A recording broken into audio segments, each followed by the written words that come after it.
je voudrais moi aussi poser des questions, hein, et en poser à vous, et en poser à moi-même. Ce serait du genre, qu'est-ce que vous faites au juste, vous qui faites du cinéma? Et moi, qu'est-ce que je fais au juste quand je fais ou quand j'espère faire de la philosophie?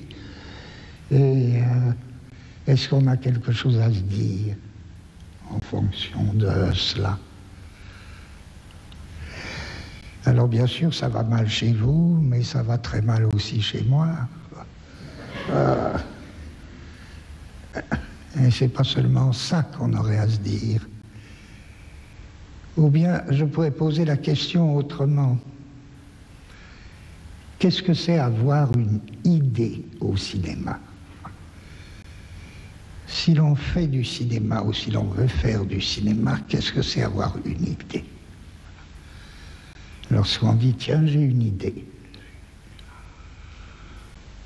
Parce que d'une part, tout le monde sait bien qu'avoir une idée, c'est un événement rare. Ça arrive rarement. Avoir une idée, c'est une espèce de fête. C'est pas courant. Et d'autre part, avoir une idée, c'est pas quelque chose de général. On n'a pas une idée en général. Une idée, elle est déjà vouée. Tout comme celui qui a l'idée est déjà voué à tel ou tel domaine. Je veux dire que une idée, c'est tantôt une idée en peinture, tantôt une idée en roman, tantôt une idée en philosophie, tantôt une idée en sciences. Et c'est évidemment pas le même qui peut avoir tout ça. Si vous voulez, les idées, il faut les traiter comme des espèces de potentiels. Les idées, ce sont des potentiels, mais des potentiels déjà engagés dans tel ou tel mode d'expression. Et inséparables du mode d'expression, si bien que je ne peux pas dire « j'ai une idée en général ». En fonction des techniques que je connais, je peux avoir une idée dans tel domaine, une idée en cinéma, ou bien un autre, une idée en philosophie. Qu'est-ce qu'avoir une idée en quelque chose? Donc, je repars du fait, je fais de la philosophie, vous faites du cinéma. Alors ce serait trop facile de dire, bah oui, la philosophie, tout le monde sait qu'elle est prête à réfléchir sur n'importe quoi. Donc pourquoi elle ne réfléchirait pas sur le cinéma? Or, c'est une idée indigne. La philosophie n'est pas faite pour réfléchir sur n'importe quoi. Et n'est pas faite pour réfléchir sur autre chose. Je veux dire, en traitant la philosophie comme une puissance de réfléchir sur, on a l'air de lui donner beaucoup et en fait on lui retire tout. Car personne n'a besoin de la philosophie pour réfléchir. Je veux dire, les seuls gens capables effectivement de réfléchir sur le cinéma, ce sont les cinéastes, ou les critiques de cinéma, ou ceux qui aiment le cinéma. Ils n'ont absolument pas besoin de la philosophie pour réfléchir sur le cinéma. L'idée que les mathématiciens auraient besoin de la philosophie pour réfléchir sur les mathématiques est une idée comique. Si la philosophie devait réfléchir sur quelque chose, mais elle n'aurait aucune raison d'exister. Si la philosophie existe, c'est qu'elle a son propre contenu. Si nous demandons qu'est-ce que le contenu de la philosophie, il est tout simple. C'est que la philosophie est une discipline aussi créatrice, aussi inventive que toute autre discipline. La philosophie est une discipline qui consiste à créer ou à inventer des concepts. Et les concepts, ça n'existe pas tout fait. Et les concepts, ça n'existe pas dans une espèce de ciel où ils attendraient qu'un philosophe les saisisse. Les concepts, il faut les fabriquer. Alors bien sûr, ça ne se fabrique pas comme ça, on ne se dit pas un jour, tiens, je vais faire tel concept, je vais inventer tel concept. Pas plus qu'un peintre ne se dit un jour, tiens, je vais faire un tableau comme ça. Il faut qu'il y ait une nécessité. Mais autant en philosophie qu'ailleurs. Tout comme un cinéaste ne se dit pas, tiens, je vais faire tel film. Il faut qu'il y ait une nécessité. Sinon, il n'y a rien du tout. Reste que cette nécessité, qui est une chose très complexe, si elle existe, elle fait qu'un philosophe, je sais au moins de quoi il s'occupe, il ne s'occupe pas de réfléchir, même sur le cinéma. Il se propose d'inventer, de créer des concepts.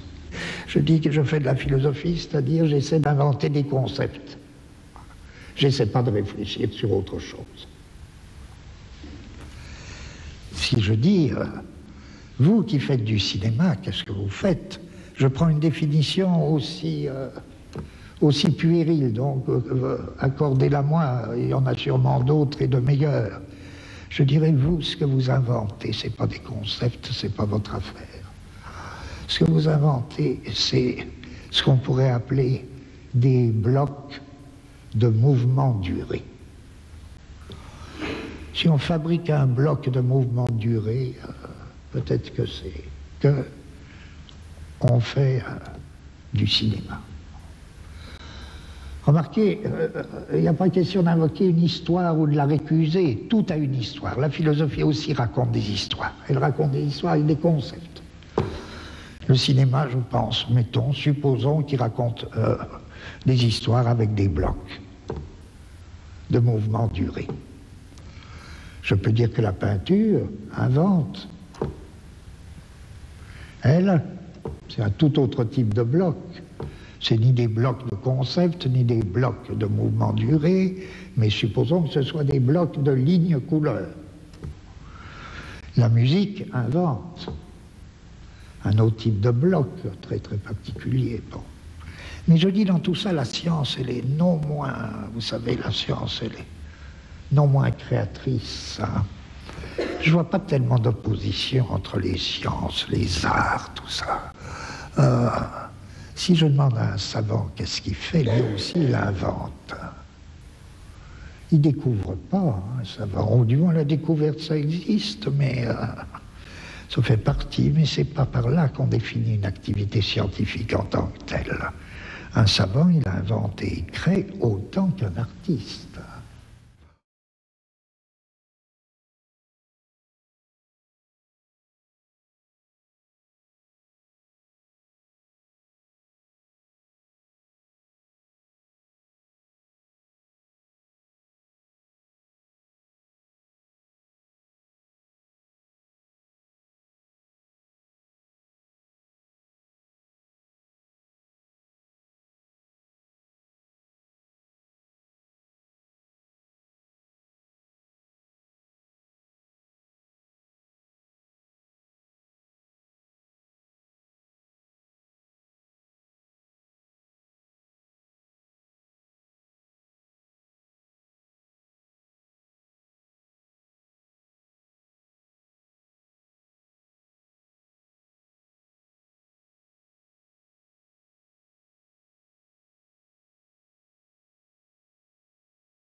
Si n'importe qui peut parler à n'importe qui, si un cinéaste peut parler à un homme de science, si un homme de science peut avoir quelque chose à dire à un philosophe et inversement, c'est dans la mesure où, et en fonction de leur activité créatrice à chacun.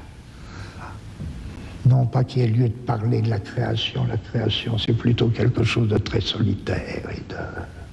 Non pas qu'il y ait lieu de parler de la création, mais c'est au nom de ma création que j'ai quelque chose à dire à quelqu'un. Et si j'alignais alors toutes ces disciplines qui se définissent par leur activité créatrice, si je les alignais, je dirais bien qu'il y a une limite qui leur est commune. Et la limite qui est commune à toutes ces séries d'inventions, inventions de fonctions, inventions de blocs, durée, mouvement, invention de concepts, etc. La série qui est commune à tout ça, hein, ou la limite de tout ça, c'est quoi? C'est l'espace-temps. Si bien que si toutes les disciplines communiquent, ensemble, c'est au niveau de ce qui se dégage jamais pour soi-même, mais qui est comme engagé dans toute discipline créatrice, à savoir la constitution des espaces-temps. Bresson, bon, c'est très connu, hein. Il y a rarement des espaces entiers chez Bresson. C'est des espaces qu'on peut appeler déconnectés. C'est-à-dire, il y a un coin, par exemple, le coin d'une cellule. Et puis, on verra un autre coin, ou bien un endroit de la paroi, etc. Tout se passe comme si l'espace bressonien, à certains égards, se présentait comme une série de petits morceaux dont la connexion n'est pas prédéterminée. Série de petits morceaux dont dès lors la connexion n'est pas prédéterminée. Il y a de très grands cinéastes qui emploient au contraire des espaces d'ensemble. Je ne dis pas que ce soit plus facile de manier un espace d'ensemble, hein. Les espaces, il y en a tellement au cinéma. Mais je suppose que ça, c'est un type d'espace, sans doute. Il a été repris ensuite, il a servi d'une manière très créatrice à d'autres qui l'ont renouvelé par rapport à Bresson, mais je suppose que Bresson a été un des premiers à faire de l'espace avec des petits morceaux déconnectés, c'est-à-dire des petits morceaux dont la connexion n'est pas prédéterminée. Quand je disais de toute manière à la limite de toutes les tentatives de création, il y a des espaces-temps, il n'y a que ça. Enfin oui, c'est là que les blocs de durée-mouvement de Bresson vont tendre vers ce type d'espace, entre autres. La réponse, elle est donnée. Ces petits morceaux d'espace visuel dont la connexion n'est pas donnée d'avance, par quoi voulez-vous qu'ils soient connectés sinon par la main? Et c'est pas de la théorie, ça, c'est pas de la philosophie, ça se déduit pas comme ça, mais je dis le type d'espace de Bresson et la valorisation cinématographique de la main dans l'image sont évidemment liés. Je veux dire le raccordement des petits bouts d'espace bressonien, du fait même que ce sont des bouts, des morceaux déconnectés d'espace, ne peut être qu'un raccordement manuel. D'où l'exhaustion de la main dans tout le cinéma de Bresson.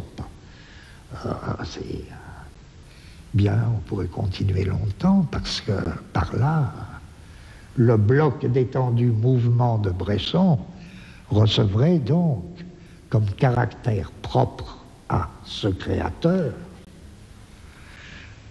le caractère de cet espace, un caractère très particulier, le rôle de la main qui en sort tout droit.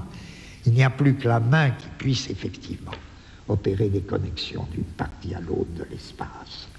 Et Bresson est sans doute le plus grand cinéaste à avoir introduit dans le cinéma les valeurs tactiles, pas simplement parce qu'il sait prendre en image admirablement les mains, mais s'il sait prendre admirablement les mains en image, c'est parce qu'il a besoin des mains.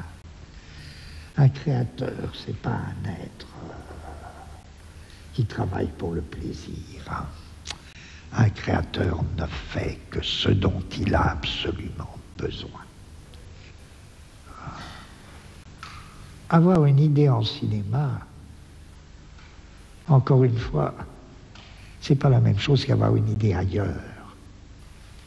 Et pourtant, Il y a des idées en cinéma qui pourraient valoir aussi dans d'autres disciplines. Il y a des idées en cinéma qui pourraient être d'excellentes idées en roman, mais elles n'auraient pas la même allure du tout. Et puis il y a des idées en cinéma qui ne peuvent être que cinématographiques. Ça n'empêche pas, même quand il s'agit d'idées en cinéma, qui pourraient avoir une valeur en roman, elles sont déjà engagées dans un processus cinématographique qui fait qu'elles sont vouées d'avance. Et ce que je dis compte beaucoup parce que c'est une manière de poser une question qui m'intéresse. Qu'est-ce qui fait qu'un cinéaste a vraiment envie d'adapter, par exemple, un roman?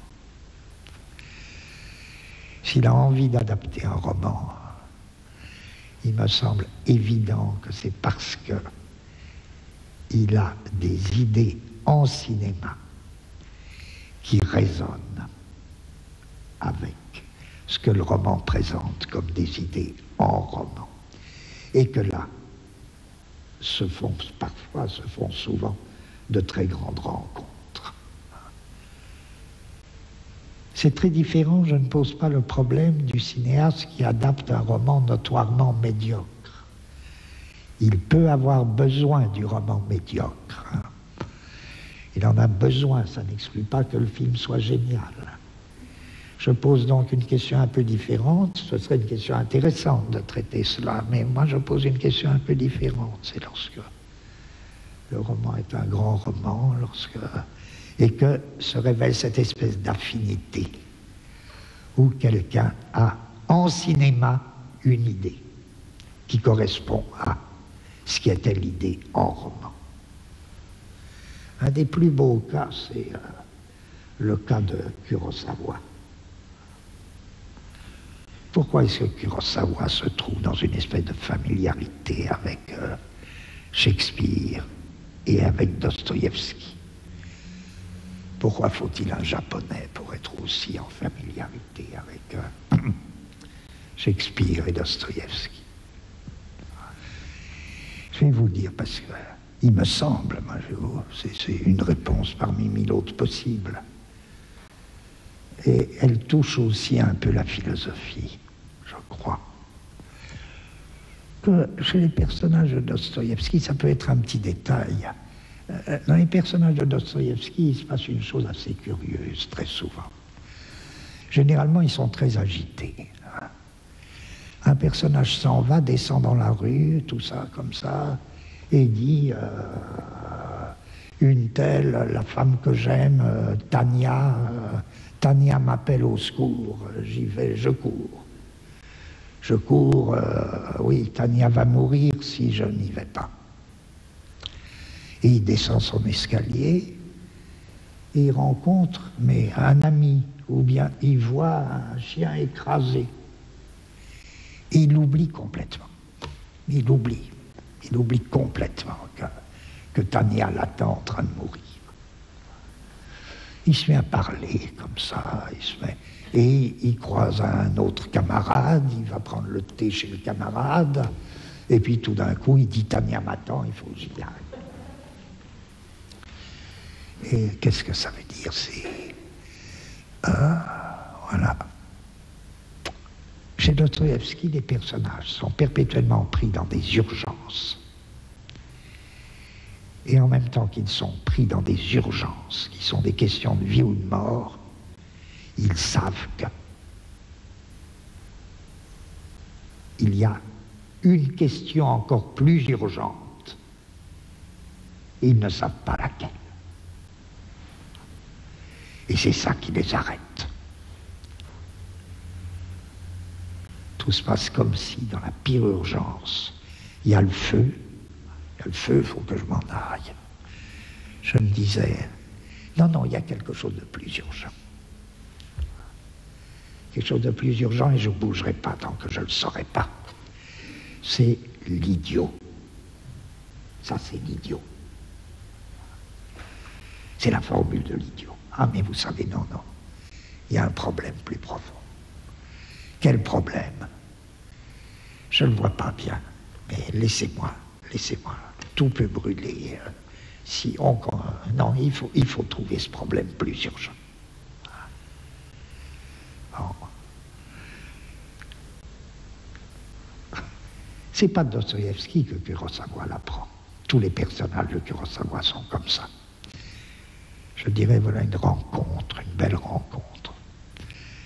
Si Kurosawa peut adapter Dostoïevski, c'est au moins parce qu'il peut dire j'ai une affaire commune avec lui. J'ai un problème commun. Ce problème-là. Les personnages de Kurosawa, ils sont exactement dans la même situation. Ils sont pris dans des situations impossibles. Ah oui, ah mais attention, il y a un problème plus urgent. Et il faut que je sache quel est ce problème. Peut-être que Vivre est un des films de Kurosawa qui va le plus loin dans ce sens, mais tous les films de Kurosawa vont dans ce sens.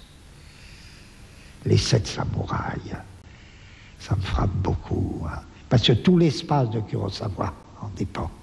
C'est forcé que ce soit une espèce d'espace ovale et qui est battu par la pluie, là, enfin peu importe, ça nous prendrait trop de temps, que là aussi on tomberait sur la limite de tout, qui est aussi un espace-temps. Mais dans les 7 samouraïs, ils sont pris dans une situation d'urgence, ils ont accepté de défendre le village, et d'un bout à l'autre, ils sont travaillés par une question plus profonde. Il y a une question plus profonde à travers tout ça. Et elle sera dite à la fin par le chef des samouraïs quand ils s'en vont. Qu'est-ce qu'un samouraï? Qu'est-ce qu'un samouraï, non pas en général, mais qu'est-ce qu'un samouraï à cette époque-là? À savoir, quelqu'un qui n'est plus bon à rien. Les seigneurs n'en ont plus besoin. Et les paysans vont bientôt savoir se défendre tout seuls. Et pendant tout le film, malgré l'urgence de la situation, les samouraïs sont hantés par cette question, qui est digne de l'idiot, qui est une question d'idiot. Nous autres samouraïs, qu'est-ce que nous sommes? Voilà. Je dirais, une idée en cinéma, c'est de ce type. Vous me direz non, puisque c'était aussi une idée en roman. Mais une idée en cinéma, c'est de ce type, une fois qu'elle est déjà engagée dans un processus cinématographique. Vous pouvez dire, là, j'ai une idée. Même si vous l'empruntez à Dostoïevski. Je dirais de même, je cite très vite, je crois qu'une idée, c'est très simple. Encore une fois, ce n'est pas un concept, ce n'est pas de la philosophie. Un concept, c'est autre chose. De toute idée, on peut peut-être tirer un concept, mais je pense à Minelli. Minelli, là, il me semble une idée extraordinaire sur le rêve. Elle est très simple, on peut la dire, et elle est engagée dans tout un processus cinématographique qui est l'œuvre de Minelli. Et la grande idée de Minelli sur le rêve, il me semble, c'est que le rêve concerne avant tout ceux qui ne rêvent pas. Le rêve de ceux qui rêvent concerne ceux qui ne rêvent pas. Et pourquoi ça les concerne? Parce que dès qu'il y a rêve de l'autre, il y a danger. À savoir que le rêve des gens est toujours un rêve dévorant qui risque de nous engloutir. Et que les autres rêves, c'est très dangereux. Et que le rêve est une terrible volonté de puissance. Et que chacun de nous est plus ou moins victime du rêve des autres. Même quand c'est la plus gracieuse jeune fille. Même quand c'est la plus gracieuse jeune fille, c'est une terrible dévorante. Pas par son âme, mais par ses rêves. Méfiez-vous du rêve de l'autre, parce que si vous êtes pris dans le rêve de l'autre, vous êtes foutu. Bon, ne soyez jamais pris dans le rêve de l'autre. Alors, vous comprenez, quand on a une idée comme ça, la question est vraiment pas de savoir si elle est vraie ou si elle est fausse. La question est de savoir si elle est importante, intéressante, et si elle est belle. Et c'est la même chose en sciences, c'est la même chose en philosophie, vous savez. Ou bien je parlerai de, autre exemple, d'idée proprement cinématographique, de la fameuse dissociation, voire parler, dans un cinéma relativement récent. Que ce soit, alors là aussi je prends les cas les plus connus, que ce soit Syberberg, que ce soit les Straub, que ce soit Marguerite Duras. Qu'est-ce qu'il y a de commun? Et en quoi c'est proprement cinématographique? Ça, c'est une idée cinématographique. Faire une disjonction du visuel et du sonore. Pourquoi ça ne peut pas se faire au théâtre? Pourquoi ça peut se faire. Ce sera de l'appli. Alors là, si ça se fait au théâtre, sauf exception, à moins que le théâtre trouve des moyens de le faire, on pourra dire que le théâtre là applique du cinéma. Ce qui n'est pas mal forcément, mais c'est une idée tellement cinématographique, assurer la disjonction du voir et du sonore et du parler, du visuel et du sonore, que ça répondrait à l'idée qu'est-ce que, par exemple, avoir une idée cinématographique. Et tout le monde sait en quoi ça consiste, je le dis à ma manière. Une voix parle de quelque chose. En même temps, donc, on parle de quelque chose. En même temps, on nous fait voir autre chose. Et enfin, ce dont on nous parle est sous ce qu'on nous fait voir. C'est très important, ça, ce troisième point. Vous sentez bien que c'est là que le théâtre ne pourrait pas suivre. Le théâtre pourrait assurer les deux premières propositions. On nous parle de quelque chose et on nous fait voir autre chose. Mais que ce dont on nous parle en même temps se mette sous ce qu'on nous fait voir, et c'est nécessaire, sinon les deux premières opérations, elles n'auraient aucun sens, elles auraient guère d'intérêt. Si vous préférez, on peut dire, alors en termes plus... La parole s'élève dans l'air. La parole s'élève dans l'air en même temps que la terre qu'on voit, elle, s'enfonce de plus en plus. Ou plutôt en même temps que ce dont cette parole qui s'élève dans l'air nous parlait, cela dont elle nous parlait s'enfonce sous la terre. Qu'est-ce que c'est que ça? S'il n'y a que le cinéma qui puisse faire ça. Et je ne dis pas qu'il doit le faire, hein, qu'il l'ait fait, mettons, 2 ou 3 fois.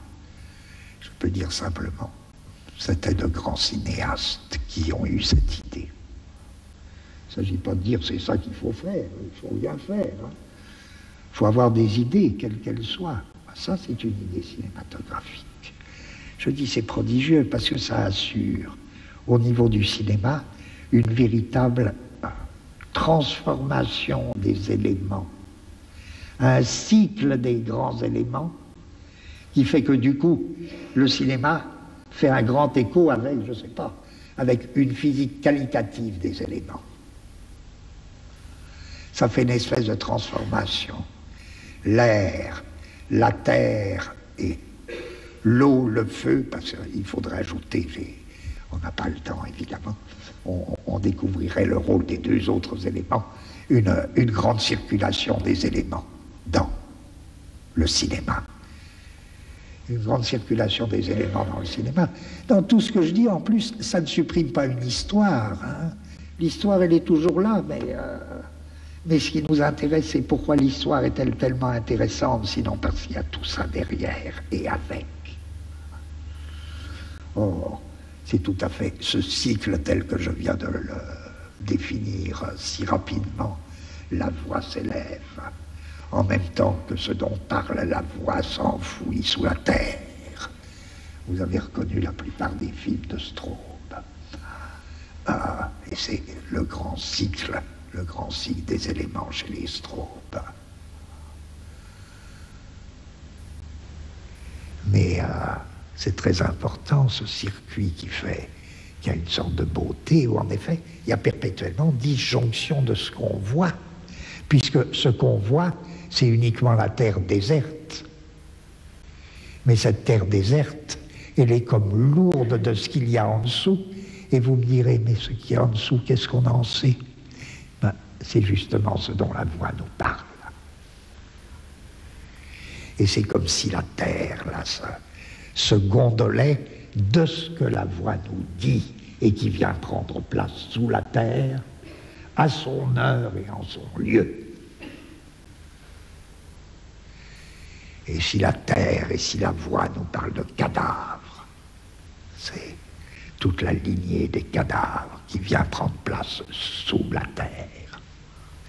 Si bien qu'à ce moment-là, le moindre frémissement de vent sur la terre déserte, sur l'espace vide que vous avez sous les yeux, sur la terre déserte, etc., prend tout son sens. Le moindre creux dans cette terre, etc. Mais je me dis, voyez bien, avoir une idée, c'est pas de l'ordre de la communication, en tout cas. Et c'est à ça que je voudrais en venir, parce que ça fait partie des questions qui m'ont été très gentiment posées. Je veux dire à quel point tout ce dont on parle est irréductible à toute communication. C'est pas grave, ça veut dire quoi? Ça veut dire, il me semble que, en un premier sens, on pourrait dire que la communication, c'est la transmission et la propagation d'une information. Or, une information, c'est quoi? C'est pas très compliqué, tout le monde le sait. Une information, c'est un ensemble de mots d'ordre. Quand on vous informe, on vous dit ce que vous êtes censé devoir croire. En d'autres termes, informer, c'est faire circuler un mot d'ordre. Les déclarations de police sont dites à juste titre des communiqués. On nous communique de l'information, c'est-à-dire on nous dit ce que nous sommes censés être en état ou devoir croire, ce que nous sommes tenus de croire, ou même pas de croire, mais de faire comme si l'on croyait. Puisqu'on ne nous demande pas de croire, on nous demande de nous comporter comme si nous le croyions. C'est ça l'information, la communication, et indépendamment de ces mots d'ordre, et de la transmission de ces mots d'ordre, il n'y a pas de communication, il n'y a pas d'information. Ce qui revient à dire que l'information, c'est exactement le système du contrôle. Et c'est vrai, enfin je dis des platitudes, c'est évident. C'est évident, sauf que ça nous concerne particulièrement aujourd'hui. Ça nous concerne aujourd'hui parce que c'est vrai que nous entrons dans une société qu'on peut appeler une société de contrôle. Vous savez, un penseur comme Michel Foucault avait analysé deux types de sociétés assez rapprochées de nous. Les unes qu'il appelait des sociétés de souveraineté, et puis les autres qu'il appelait des sociétés disciplinaires. Et ce qu'il appelait les sociétés disciplinaires, qu'il faisait partir nettement, parce qu'il y a toutes les transitions que vous voulez, avec Napoléon, qui était le passage typique d'une société de souveraineté à une société disciplinaire. La société disciplinaire, elle se définissait, c'est célèbre, les analyses de Foucault sont restées à juste titre célèbres, elle se définissait par la constitution de milieux d'enfermement. Prison, école, atelier, hôpital. Et les sociétés disciplinaires avaient besoin de ça. Ça a un peu engendré des ambiguïtés chez certains lecteurs de Foucault parce qu'on a cru que c'était la dernière pensée de Foucault. Évidemment, non. Foucault n'a jamais cru, et même il a dit très clairement que ces sociétés disciplinaires, elles n'étaient pas éternelles. Et bien plus, il pensait évidemment que nous entrions, nous, dans un type de société nouveau. Bien sûr, il y a toutes sortes de restes de sociétés disciplinaires, et pour des années, mais nous savons déjà que nous sommes dans des sociétés d'un autre type, qu'il faudrait appeler ces Burroughs qui prononçaient le mot, et Foucault avait une très vive admiration pour Burroughs. Burroughs proposait un nom très simple de contrôle. Nous entrons dans des sociétés de contrôle qui se définissent très différemment des disciplines. Nous n'avons plus besoin, ou plutôt, ceux qui veillent à notre bien n'ont plus besoin ou n'auront plus besoin de milieux d'enfermement. Vous me direz, c'est pas évident actuellement, avec tout ce qui se passe actuellement, mais c'est pas du tout la question. Il s'agit de, c'est peut-être pour dans 50 ans, mais actuellement déjà tout ça, les prisons, les écoles, les hôpitaux sont des lieux de discussion permanents. Est-ce qu'il ne vaut pas mieux répandre les soins à domicile? Oui, c'est sans doute l'avenir. Les ateliers, les usines, ben, ça craque par tous les bouts. Est-ce qu'il ne vaut pas mieux les régimes de sous-traitance et même le travail à domicile? Bon, les prisons, c'est une question.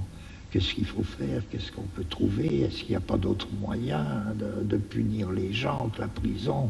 C'est des vieux problèmes qui renaissent. Parce que les sociétés de contrôle ne passeront évidemment plus par des milieux d'enfermement. Même l'école. Même l'école, il faut bien surveiller actuellement les thèmes qui naissent.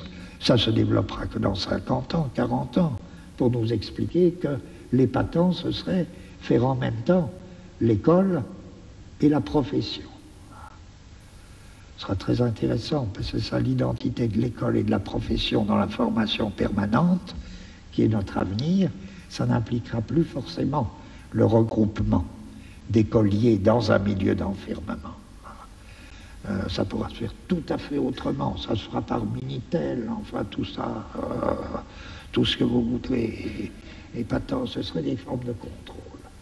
Voyez en quoi un contrôle, c'est pas une discipline.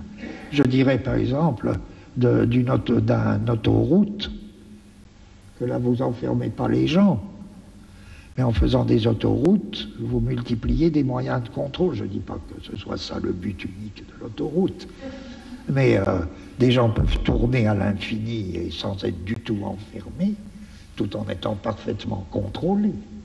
C'est ça notre avenir, des sociétés de contrôle et pas des sociétés de discipline.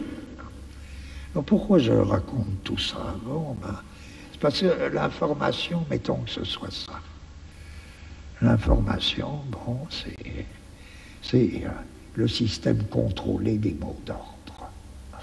Des mots d'ordre qui ont cours dans une société donnée. Qu'est-ce que l'art peut avoir à faire avec ça? Qu'est-ce que l'œuvre d'art? Vous me direz, allez, tout ça, ça ne veut rien dire. Alors parlons pas d'œuvre d'art. Parlons, disons au moins qu'il y a de la contre-information. Par exemple, il y a des pays où, dans des conditions particulièrement dures et cruelles, des pays de très dure dictature, où il y a de la contre-information. Bon. Du temps d'Hitler, les Juifs qui arrivaient d'Allemagne et qui étaient les premiers à nous apprendre qu'il y avait des camps d'extermination en Allemagne, ils faisaient de la contre-information. Ce qu'il faut constater, c'est que, il me semble, jamais la contre-information n'a suffi à faire quoi que ce soit. Aucune contre-information n'a jamais gêné Hitler. Non. Sauf dans un cas. Et quel est le cas? C'est là que c'est important. Ma seule réponse, ce serait la contre-information ne devient effectivement efficace que quand elle est. Et elle l'est par nature, donc c'est pas grave, que quand elle est ou devient acte de résistance. Et l'acte de résistance, lui, n'est ni information, ni contre-information. La contre-information n'est effective que quand elle devient un acte de résistance. Quel est le rapport de l'œuvre d'art avec la communication? Aucun. Aucun. L'œuvre d'art n'est pas un instrument de communication. L'œuvre d'art n'a rien à faire avec la communication. L'œuvre d'art ne contient strictement pas la moindre information. En revanche, il y a une affinité fondamentale entre l'œuvre d'art et l'acte de résistance.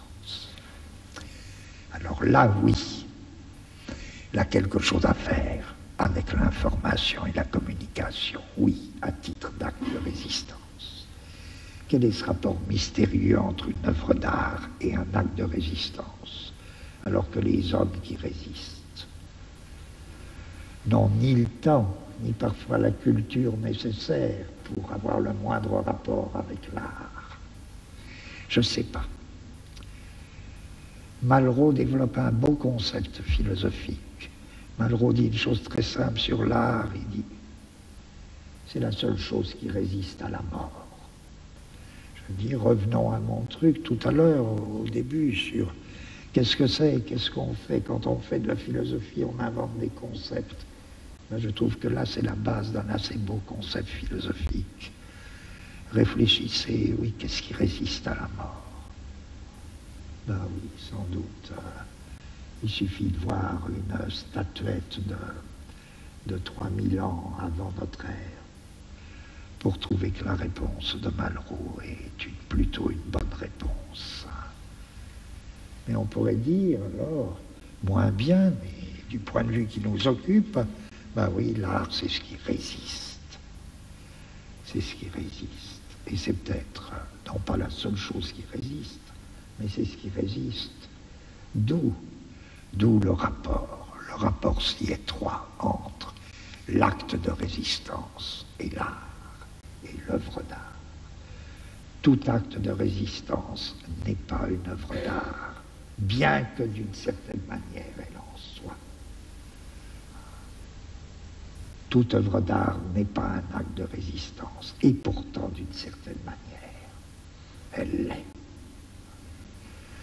Quelle manière mystérieuse, là, il nous faudrait peut-être, je ne sais pas, il nous faudrait une autre réflexion, une longue réflexion pour...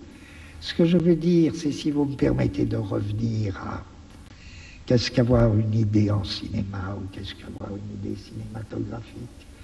Lorsque je vous disais, prenez le cas, par exemple, entre autres, des Straub, lorsqu'ils opèrent cette disjonction voix-sonore, dans des conditions telles que, marquez l'idée, d'autres grands auteurs l'ont prise d'une autre manière. Je crois que chez les Straub, ils la prennent de la manière suivante. Cette disjonction, encore une fois, la voix s'élève, elle s'élève, elle s'élève. Elle s'élève et encore une fois, ce dont elle nous parle passe sous la terre nue, sous la terre déserte que l'image visuelle était en train de nous montrer, image visuelle qui n'avait aucun rapport avec l'image sonore, ou qui n'avait aucun rapport direct avec l'image sonore. Or, quel est cet acte de parole qui s'élève dans l'air pendant que son objet passe sous la terre? Résistance. Acte de résistance. Et dans toute l'œuvre des Straub, l'acte de parole est un acte de résistance. De Moïse au dernier Kafka, en passant par, je ne cite pas dans l'ordre, je ne sais pas l'ordre, un non réconcilié jusqu'à Bach. Rappelez-vous, l'acte de parole de Bach, c'est quoi? C'est sa musique. C'est sa musique qui est acte de résistance. Acte de résistance contre quoi? C'est pas acte de résistance abstrait. C'est acte de résistance contre et de lutte active contre la répartition du profane et du sacré. Et cet acte de résistance dans la musique culmine dans un cri, tout comme il y a un cri dans Wojciech. Il y a un cri de Bach. Dehors, dehors. Allez-vous-en, je ne veux pas vous voir. Ça, c'est l'acte de résistance. Or, quand les Straubles mettent en valeur ce cri, là, le cri de Bach, ou quand ils mettent en valeur le cri de la vieille schizophrénique, la vieille schizophrène, je crois, dans Non réconcilié, etc. Tout ça, doit rendre compte de... Bon. En ce sens, l'acte de résistance, il me semble, a deux faces. Il est humain et c'est aussi l'acte de l'art. Seul l'acte de résistance résiste à la mort, soit sous la forme d'une œuvre d'art, soit sous la forme d'une lutte des hommes. Et quel rapport y a-t-il entre la lutte des hommes et l'œuvre d'art? Le rapport le plus étroit, pour moi le plus mystérieux, exactement ce que Paul Klee voulait dire quand il disait, vous savez, le peuple manque. Le peuple manque, mais en même temps il manque pas. Le peuple manque, ça veut dire que n'est pas clair et ne sera jamais clair. Cette affinité fondamentale entre l'œuvre d'art et un peuple qui n'existe pas encore. Alors enfin, oh ben non, il est très... Eh bien voilà, je suis profondément heureux de votre très grande gentillesse à m'avoir écouté. Et je vous remercie beaucoup.